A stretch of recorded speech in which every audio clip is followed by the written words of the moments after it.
नमस्कार, मी प्रिया काळे. तरुण भारतच्या न्यूज बुलेटिनमध्ये आपल्या सर्वांचे स्वागत. आता पाहूया ठळक घडामोडी.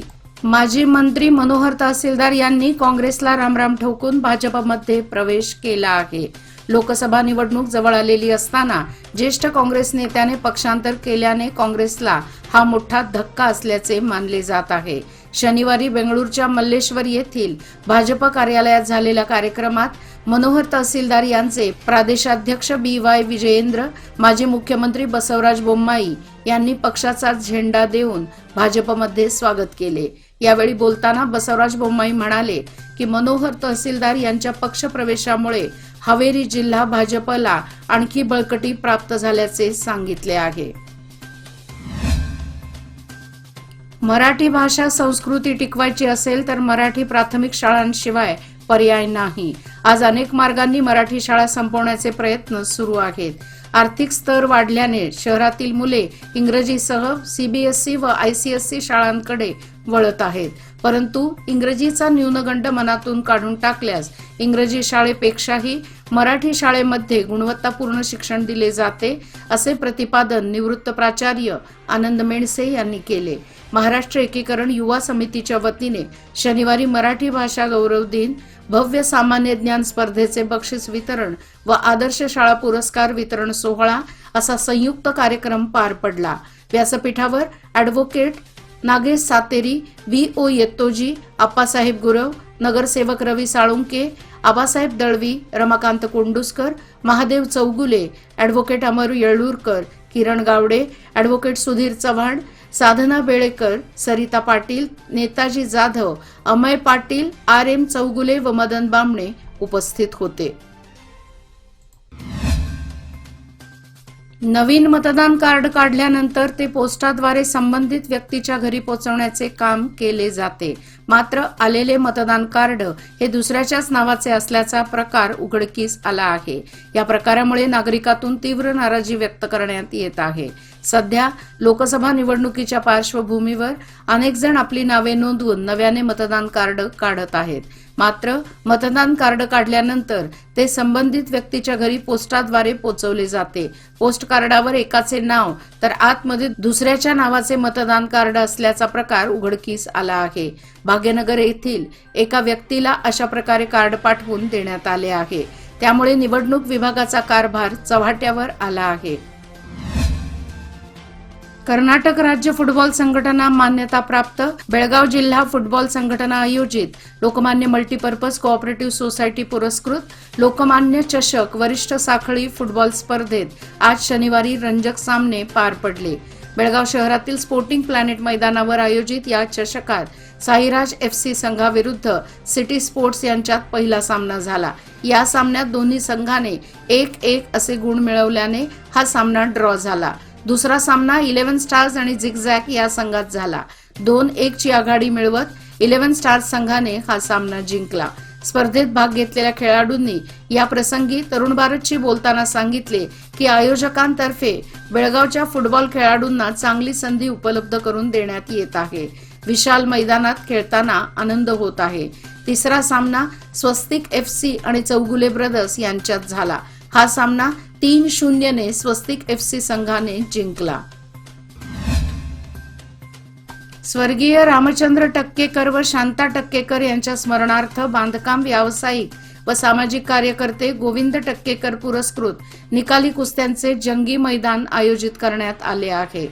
हिंदवाडी येथील आनंदवाडी कुस्ती आखाड्यात मध्यवर्ती कुस्तीगीर संघटना बेळगावतर्फे उद्या रविवार दिनांक 3 रोजी होणाऱ्या या जंगी कुस्ती मैदानात प्रथम क्रमांकाची कुस्ती भारतीय सेना दलाचा संग्राम पाटील विरुद्ध उदय कुमार दिल्ली, तर दुसऱ्या क्रमांकाची कुस्ती प्रकाश इंगळे विरुद्ध केशव भागवत, तिसऱ्या क्रमांकाची कुस्ती परमानंद इंगळगी विरुद्ध सोनबा गोंगाणे व चौथ्या क्रमांकाची कुस्ती पवन चिकदिनकोप विरुद्ध दयानंद घटप्रभा महिला कुस्ती सामन्यात प्रथम क्रमांकाची कुस्ती ही ऋतुजा रावळ विरुद्ध पूर्वा आंबेवाडी, तर दुसऱ्या क्रमांकाची कुस्ती कल्याणी आंबोळकर विरुद्ध समीक्षा धामणेकर यांच्यात होणार आहे। या कुस्ती मैदानाचे थेट प्रक्षेपण तरुण भारत न्यूज या चॅनलद्वारे दुपारी 3 वाजल्यापासून करण्यात येणार आहे।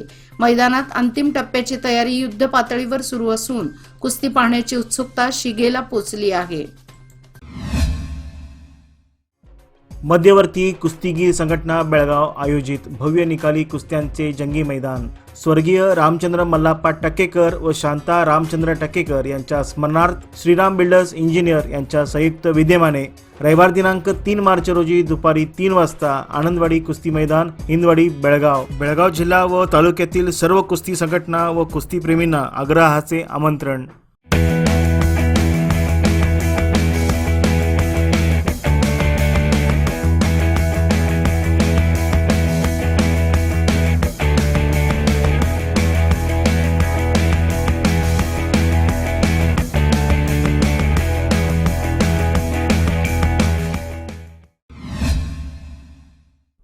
झुंजवाड KN तालुका खानापूर येथील शेतवाडीत किसन कल्लाप्पा पाटील वय वर्ष 43 राहणार कुप्पडगिरी या शेतकऱ्याचा आकस्मिक मृत्यू झाल्याने शनिवारी सकाळी आढळून आले।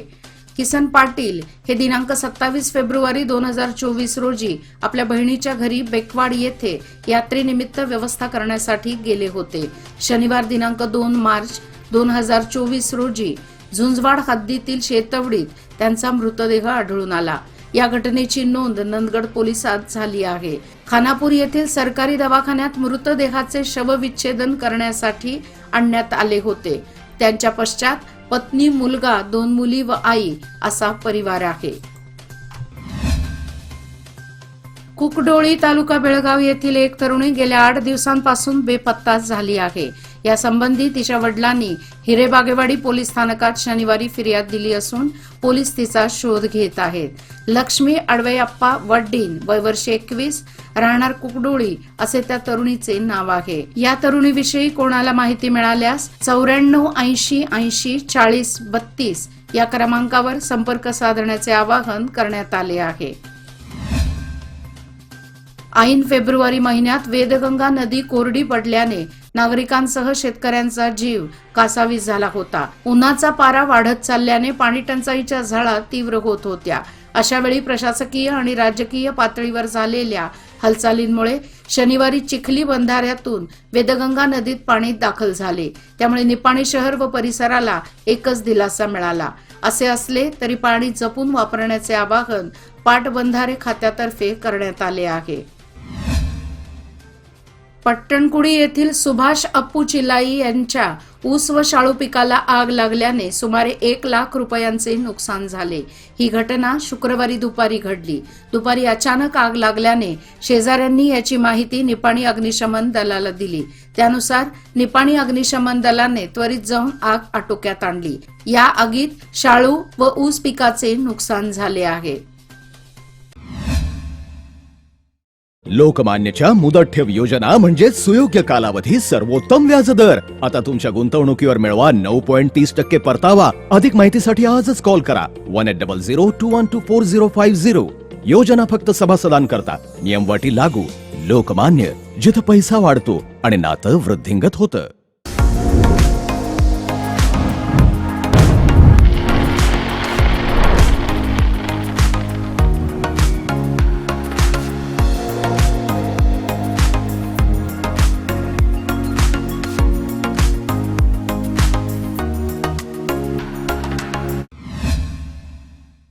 निप्पाणी शहरात प्रशासनाच्या वतीने सुरू करण्यात आलेल्या कन्नड फलक सक्तीच्या विरोधात येथील मराठी भाषिकांतर्फे तीव्र संताप व्यक्त होत आहे।